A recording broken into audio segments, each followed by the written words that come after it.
Top quality और consistent performance के लिए सिर्फ सिल्वर पंप नाम याद रखना।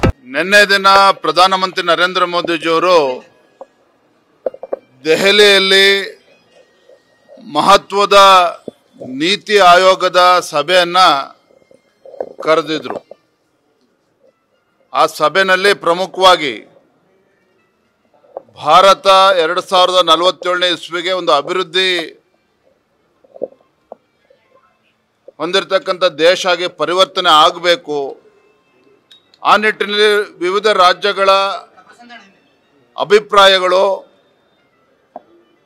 ಆ ರಾಜ್ಯಗಳ ದೂರದೃಷ್ಟಿತ್ವ ಎಲ್ಲವನ್ನು ಕೂಡ ಸಮಗ್ರವಾಗಿ ಚರ್ಚೆ ಆಗಬೇಕು ಅಂತ ಹೇಳಿ ಪ್ರಧಾನಮಂತ್ರಿಗಳು ನಿನ್ನೆ ಸಭೆಯನ್ನ ಕರೆದಿದ್ರು. ಆ ಸಭೆಯಲ್ಲಿ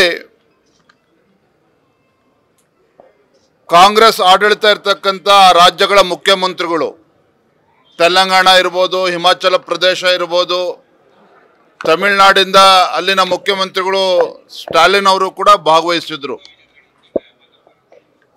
ಆದರೆ ದುರಾದೃಷ್ಟ ಅಂತ ಹೇಳಿದ್ರೆ, ನಮ್ಮ ರಾಜ್ಯದ ಮುಖ್ಯಮಂತ್ರಿಗಳು ಸಿದ್ದರಾಮಯ್ಯನವರು ಆ ನೀತಿ ಆಯೋಗದ ಸಭೆಗೆ ಯಾವ ಕಾರಣಕ್ಕೆ ಹೋಗಲಿಲ್ಲ ಅಥವಾ ಬಹಿಷ್ಕಾರ ಹಾಕಿದ್ರೋ, ಯಾವ ಕಾರಣಕ್ಕೆ ಸಭೆಯಲ್ಲಿ ಭಾಗವಹಿಸಬೇಕು ಅಂತೇಳಿ ಮುಖ್ಯಮಂತ್ರಿಗಳಿಗೆ ಅನ್ನಿಸ್ಲಿಲ್ಲ. ಇದು ರಾಜ್ಯದ ಜನರ ಮುಂದೆ ತಿಳಿಸ್ಬೇಕಾಗ್ತದೆ.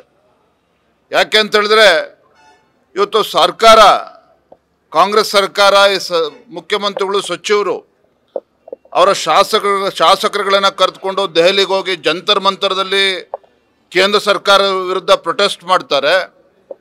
ಆದರೆ ಇಂಥ ಮಹತ್ವವಾಗಿರ್ತಕ್ಕಂಥ ಸಭೆಗೆ ಇವತ್ತು ಪಾಲ್ಗೊಳ್ಳೋದಿಲ್ಲ ಅಂತ ಹೇಳಿದ್ರೆ, ಎಲ್ಲೋ ಒಂದು ಕಡೆ ರಾಜ್ಯದ ಮುಖ್ಯಮಂತ್ರಿಗಳು ರಾಜ್ಯದ ಅಭಿವೃದ್ಧಿಯನ್ನ ಬದಿಗಿಟ್ಟು ರಾಜಕಾರಣ ಮಾಡ್ತಕ್ಕಂಥದ್ದೇ ಅವ್ರಿಗೆ ಆದ್ಯತೆ ಆಗಿದೆ.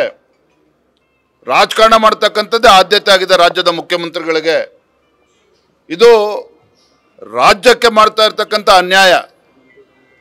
ಮುಖ್ಯಮಂತ್ರಿ ಸಿದ್ದರಾಮಯ್ಯನವರು ಅಧಿಕಾರಕ್ಕೆ ಬಂದಾಗಿನಿಂದ ರಾಜ್ಯದಲ್ಲಿ ಆಡಳಿತ ಚುಕ್ಕಾಣಿ ಹಿಡಿದಾಗಿಂದನೂ ಸಹ ಕೇಂದ್ರ ಸರ್ಕಾರದ ಜೊತೆಯಲ್ಲಿ ಒಂದು ಸಂಘರ್ಷದ ಹಾದಿಯನ್ನು ಏನು ತುಳಿದಿದ್ದಾರೆ. ಸಂಘರ್ಷದ ಹಾದಿಯಲ್ಲಿ ಏನು ಸಾಕ್ತಾ ಇದ್ದಾರೆ. ಖಂಡಿತ ಇದು ರಾಜ್ಯಕ್ಕೆ ಒಳ್ಳೆಯದಾಗೋದಿಲ್ಲ. ನಾವು ಈ ವಿಚಾರವನ್ನು ಹಲವಾರು ಬಾರಿ ಪ್ರಸ್ತಾಪ ಮಾಡಿದ್ದೇವೆ. ಮುಖ್ಯಮಂತ್ರಿಗಳ ಈ ನಿಲುವೇನಿದೆ, ರಾಜ್ಯಕ್ಕೆ ಇವತ್ತು ಅನ್ಯಾಯ ಮಾಡ್ತಾ ಇದೆ. ಇದು ಸನ್ಮಾನ್ಯ ಮುಖ್ಯಮಂತ್ರಿಗಳು ಸಿದ್ದರಾಮಯ್ಯನವರು ನಾಡಿನ ಜನತೆ ತಿಳಿಸ್ಬೇಕು, ಯಾವ ಕಾರಣಕ್ಕೆ ಹೋಗಲಿಲ್ಲ ಅನ್ನೋದನ್ನ, ಈ ಸಭೆಗೆ ಯಾಕೆ ಗೈರಾಗಿದ್ರು ಅನ್ನೋದನ್ನ ತಿಳಿಸ್ಬೇಕಾಗ್ತದೆ.